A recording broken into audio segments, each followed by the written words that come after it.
MAJ Lisa Lourey, U.S. Army, certified instructor in aerobics, yoga, and Pilates.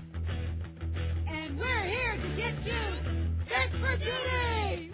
Show by the military, for the military, and for anyone else who wants a hardcore workout. Prepare to sweat. Hi, welcome to the Pentagon Channel's Fit for Duty. Today's workout is yoga for runners. This mind-body flexibility-based routine incorporates a series of yoga poses woven through breath, focused specifically on the quadriceps, hip flexors, and hamstrings, muscles that play a vital role in optimum running performance. So take off your shoes, grab a mat, and we'll begin in mountain pose. Turning to the side, let's go ahead and bring the feet together, standing somewhere near the front of your mat. Feet nice and close together, spaced directly under the hips. Draw the shoulders back, lifting the abdomen. Let's just take a few moments to focus on our breath. Breathing in deeply through the nose, we allow the chest and abdomen to expand outward with air. Exhaling, drawing the belly in, pushing the air inward and upward, moving it out back through the nasal passages. Shutting out all distraction, taking a moment to take a mental inventory of your body's systems. Allowing each breath to roll through the body, taking with it all tension, distraction, and expectations. As we inhale, let's begin to draw our arms overhead, palms directly upward. Exhaling, hinging from the hips, leading with the breastbone forward as we fold to the ground, resting the hands lightly to the mat. Now, if you can't touch the floor, go ahead and rest the hands on your shins or your thighs, or take a look at Casey. He's using some blocks to help support his weight, bringing the floor up to him. Inhale, coming halfway up and straightening the spine. Exhaling and folding. Inhaling and rolling all the way up, bringing the arms once again overhead as they come into prayer, and release to the chest. Drawing the arms down to the waist. Inhale, expanding the arms outward. Exhale and hinge from the hips, swan diving forward into a fold. Inhaling, coming halfway up. Exhaling and folding. Inhaling, rolling all the way up, bringing those arms up overhead, and exhaling to prayer. We'll do this one more time. Inhaling up, exhaling into our fold. Inhaling halfway up, lengthen the spine, feeling that sensation of stretch along the hamstrings and calves. Exhale and fold.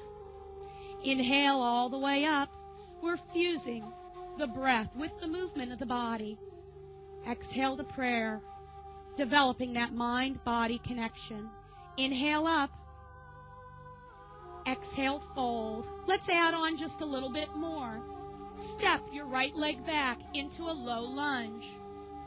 Now, as we move that right leg back, you'd like your knee directly over your heel, creating a 90-degree angle. Take a quick peek down at your foot. You should be able to see at least the tips of your toes. If your foot is obscured by the knee, that's a sign you're probably a little bit too far forward. Taking a look at Casey, he's got his hands on the floor for this one, but he also could use the option of using the blocks if he's not quite reaching the ground. Now I'd like you to take that right knee, lower it into the mat. Touching that knee lightly to the ground, tucking the tailbone under, you feel a sensation of stretch in the hip flexor. Inhale, lift the knee up, pulling that knee into the quadricep muscle.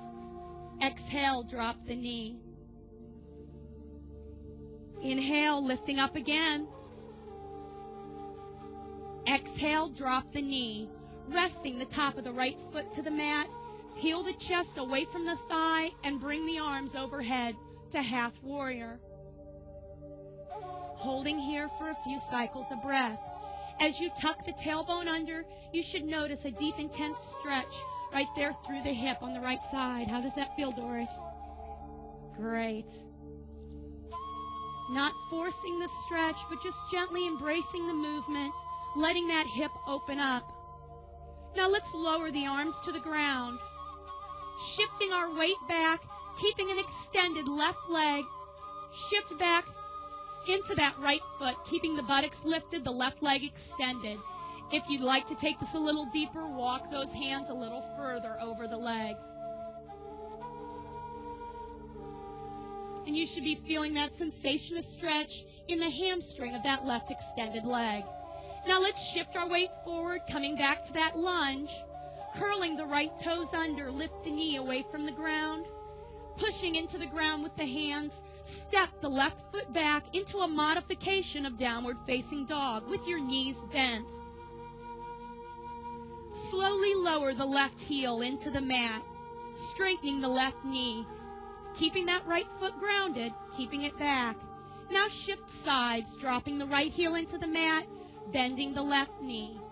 So we're awakening the calf and Achilles. Shift to the other side. Now in a slow bicycling motion, just move your knees back and forth.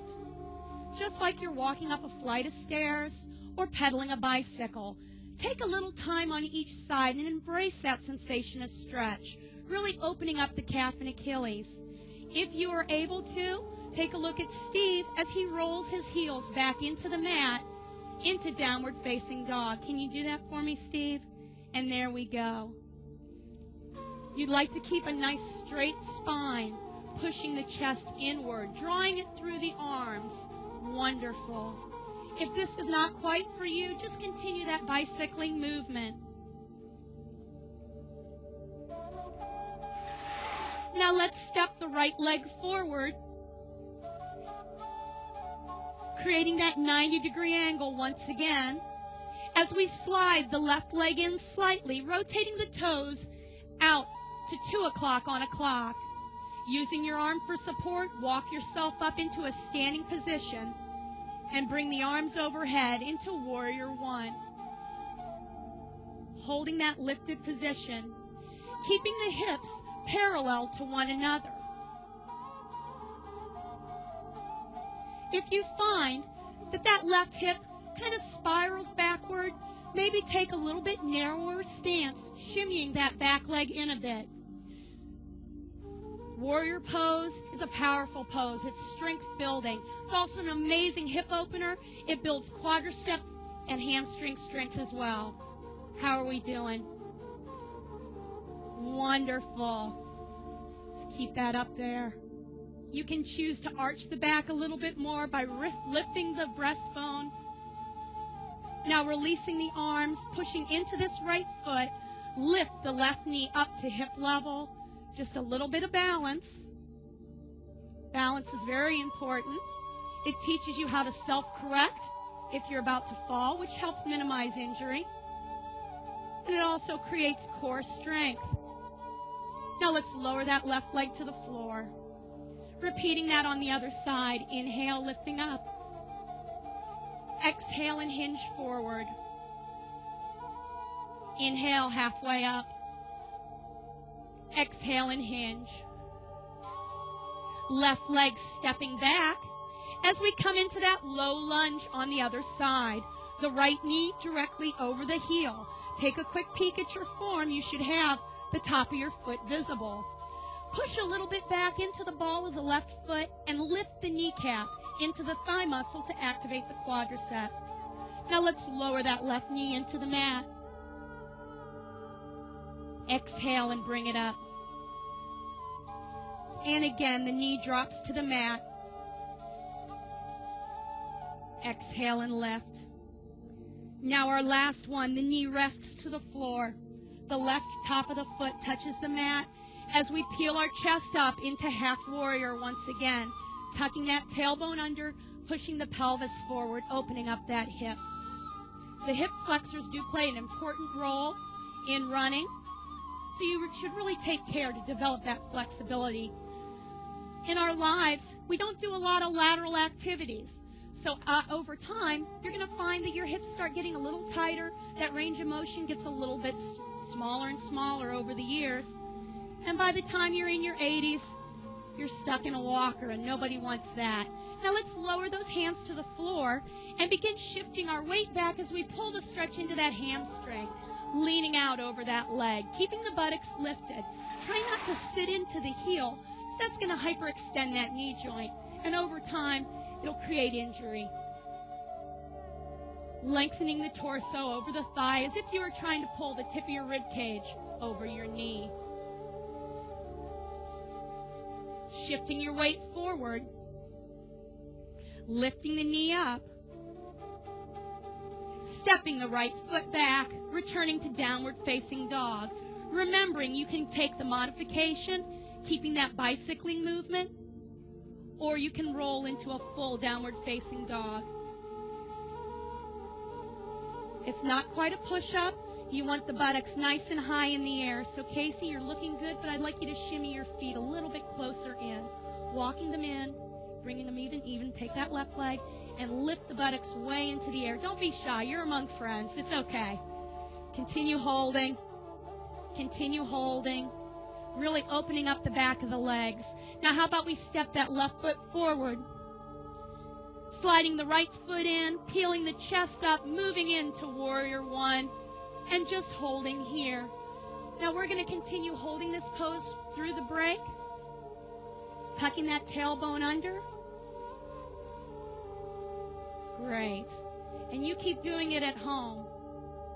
When we get back, we'll continue with a few more yoga poses from the seated position. Great. Hips forward.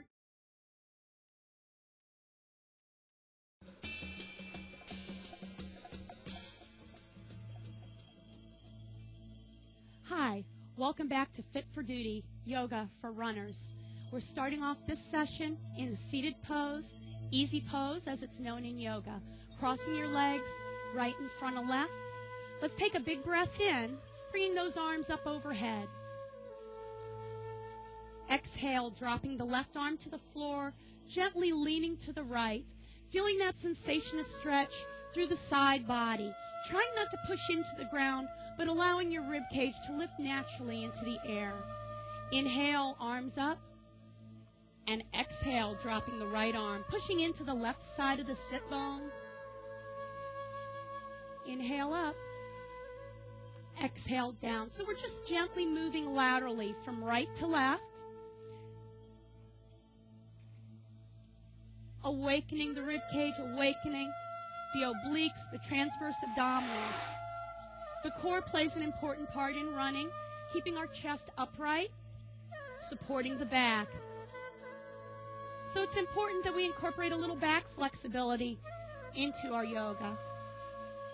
Inhale up, and then exhale, bringing those palms down to the ground. Taking the right hand, I'd like you to bring it over the left thigh. Inhale, lifting that left arm skyward, and as we exhale, rotating the left shoulder back and resting the left arm behind you on the ground. Now, as you hold this gentle spinal twist, I want you to think of leading the twist with your belly button or your navel, not really with your chin, nose, or forehead. Everybody's individual spinal flexibility will vary. Some people will have a lot of rotation, and some people maybe a little bit less. Taking this left arm, bringing it into the air, I'd like you to lean over the right knee as we're extending that side body once again, gazing under the left tricep upward. And release. Dropping the left arm over the right thigh. Inhale, bringing the right arm upward, lengthening the side, and exhaling and rotating into the twist, resting the hand lightly behind you. If you'd like, you can use this left arm as leverage by pushing a little bit more on the thigh, taking that twist just a little bit deeper. How does that feel? Feels good, releasing all that tension in the back. Spinal twists not only develop flexibility, but they also assist in releasing toxins from the body, sort of like when you have a garden hose and you twist it shut, and then when you unwind it, all the water rushes through, freeing up the gunk that's clogged inside. Lift that right hand off the ground and lean the left shoulder over the knee.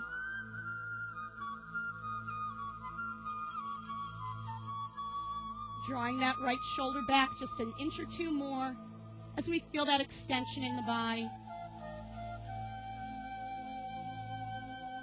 And release. Extending the right leg out. Let's go ahead and face to the right. Squaring the hips off over the right leg. Flexing the foot. Now, if you're a little tight in the hamstrings, watch Casey as he grabs a towel. Taking that towel, bring it around the ball of your foot. For everyone else, take a big breath in, lifting the chest up. And as you exhale, leading with the breastbone, we begin to fold forward over that leg. Now, maybe for today, you only hold that at your shin level. Or perhaps you walk the hands down to the ankle. If you're a little bit more flexible, like Steve, you can walk those hands all the way out. Taking a look at Casey, he's got the towel helping him along. Now, always remember, if you are using a prop to assist you in yoga, you don't want to overdo it. You want to use that extension just to the point of gentle tension, not extreme pain. If you find any point where your leg shakes a little bit, that's a sign that you've passed that point that's comfortable for you. Now, inhale, lifting the chest up just a little bit, and we exhale, and we take it just an inch or two further. Wonderful. Now, lifting the chest up, I'd like you to grab the left foot and cradle the calf in your arms as if you were holding a baby. Now, bring that leg across the midline of your body and just rock back and forth. This is called rocking the baby and sometimes known as watering lotus pose. It's designed to open up that outer thigh and hip area. If you're a little bit more flexible, you may want to reach under the leg and pull that leg up even a little higher as they look at me like I'm insane. There are people who can do this. And now take the leg and put it over your head. No, I'm just kidding. You don't have to do that. All righty. Now let's guide this left foot down to the thigh or all the way up into the hip. Taking the left knee, I'd like you to draw it down into the mat. Now notice as you draw that knee downward, you're getting a little bit deeper stretch right there in the hip area again. If you'd like, walk those hands out and hinge over the extended leg. Another variation of head to knee pose. And let's lift that up. Taking that left foot, removing it from your thigh, resting it on the ground. Taking the right arm, bringing it around that left shin. Give me another twist as we look over that left shoulder.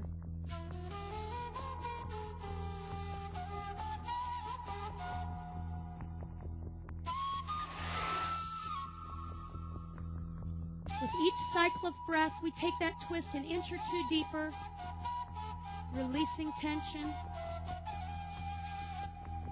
and back to center. Let's take that left leg now, extending it outward. Taking the right leg, sliding it into your groin area, finding your sit bones and inhaling upward, exhaling and folding over the leg or grabbing your towel and using that towel to edge yourself forward into the fold. Now you should feel no back tension in this folded position. If you feel a little twinge in your lower back, that means that you're leading more with your forehead and head. So you want to release out of the pose, maybe grab a prop for yourself. Inhale up slightly, exhale and fold. Great. Continue to hold. Think of drawing the knee not only downward, but a little bit upward into the thigh. So we're creating a lot of length out of the hips. Inhale, lifting the chest up. And let's go to rocking the baby, cradling that right leg in your hand. Now we repeat everything the same on the right and left, just for a sense of balance in the body. Each side gets equal attention.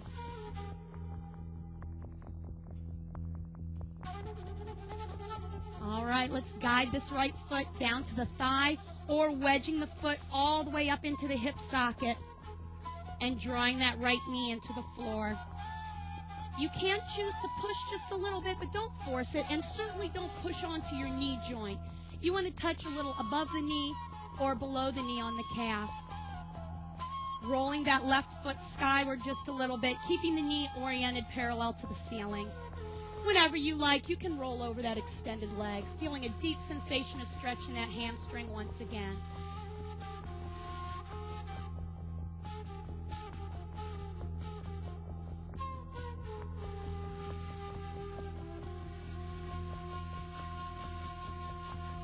Breathing and releasing, appreciating that stretch. And lifting the chest up, let's drop that right foot to the floor. Hugging the leg in tight to the chest, wrapping the left arm around your body, drawing that right shoulder backward.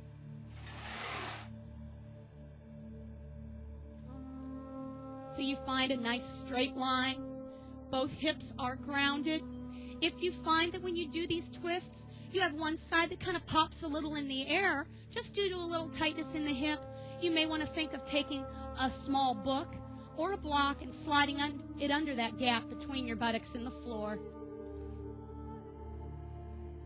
Returning to center, let's walk both feet in as we move into a little bit more core conditioning for boat pose. Sliding the hands under the thighs, drawing the shoulders back and dropping the rib cage toward the hip bones. We lift our feet off the ground and hold here. Now maybe you'll choose to stay here, or you can extend the arms out, taking a full boat pose. There are quite a few modifications. You can rest your hands behind you if you like. Go ahead and show them that, Casey. And now let's lower those feet to the floor as we slowly roll back, hugging the knees to the chest, preparing for just a little bit of relaxation, drawing that attention once again inward, walking the feet out one at a time. And we'll just take a few moments to focus on our breath. As we move through the break, I encourage you to come back with us as we give you some tips on how to train smart and stay strong. Breathing gently.